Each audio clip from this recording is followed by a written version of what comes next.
Hi,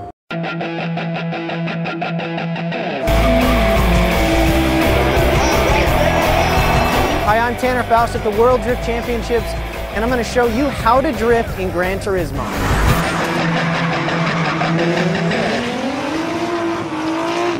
Drifting is not really a motorsport. Drifting is kind of like a car control show. It's cars sliding sideways around a 5, 6, 7, 8 turn course, getting within inches of certain prescribed points of the track that the judges give them. Make them think you're going to die and then somehow survive the run, and you get a good score. The sport of drifting requires the car to go very fast while it's sideways. In order to really start a drift, it's important to break grip on the back tires, purposefully inducing an oversteer but not letting it get so big that you spin out. So you kind of are balancing the car between spinning out and then normal driving. And it feels like you're sort of floating around the racetrack. It's very cool. I drive the Rockstar AEM 350Z in the Formula D series. This is Gran Turismo 5 Prologue, but I'm in a 350Z.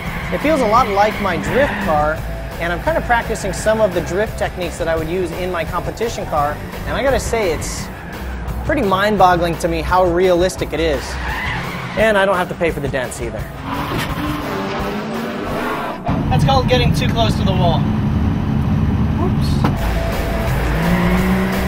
I think I want to change the setup of this car, maybe to match my competition car, because I've learned a lot in 3 years of drifting the 350Z and what it's good at and what it needs in order to be a good drift car.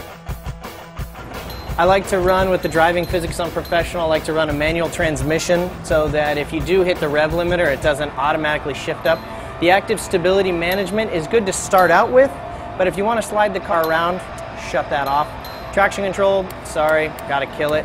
And then we've got some pretty sticky tires. The racing tires are much stickier than the sports tires. So we'll go down to the sports tires just to make it a little bit easier to slide this car around.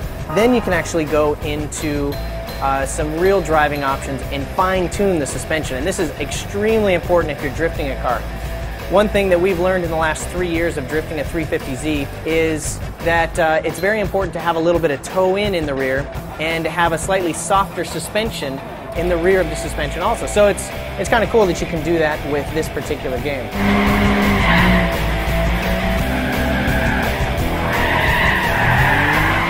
When drifting the cars on Gran Turismo Prologue, the techniques are actually very similar to real life as you'd expect. You've got a handbrake, and the handbrake is great for entering the turns, getting sideways right off the bat, so that you can then dump the clutch and slide through the corner. You can also flick side to side and get rotation through the corner that way. Let me show you the handbrake technique to initiate the corner. In my car, I've got this big hydraulic handbrake that I yank up. Here I just push the circle button and it really does the exact same thing. I'm coming in, locking up the handbrake, it's sliding the car sideways, and now I'm drifting through the corner and kind of exiting out. The other thing you can use the circle button for is a clutch kick, and it's something that you have to do in drifting a lot. If you're coming around a corner, let's say I'm in third gear around this turn, and I want to rev up the engine and get a clutch kick, I can push that and it kicks the back end out, just like in real life. It's a very cool technique in a real drift car, just like it is in the game. Now on the Eiger track that I'm on now, there's a couple turns that they're perfect for a flick or a side-to-side weight transfer like this one here. It's a right, left, and that naturally starts the car into a big drift, which sometimes can be difficult to manage, but just like in the actual car with a little bit of practice, you get pretty good at it. All right, now we find ourselves in, that's right, a big beautiful Mustang. Look at her, she's cherry red, right off the lot. We're gonna drift this puppy.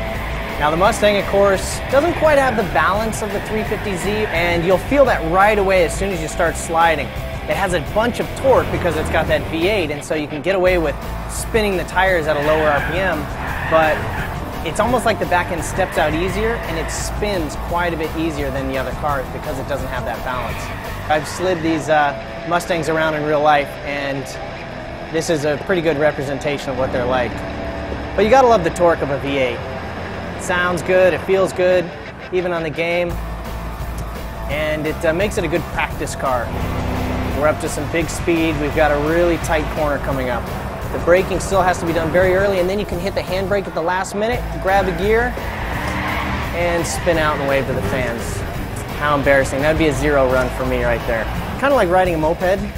Kind of fun, but You just don't want other people to watch you doing it. Yeah, buddy.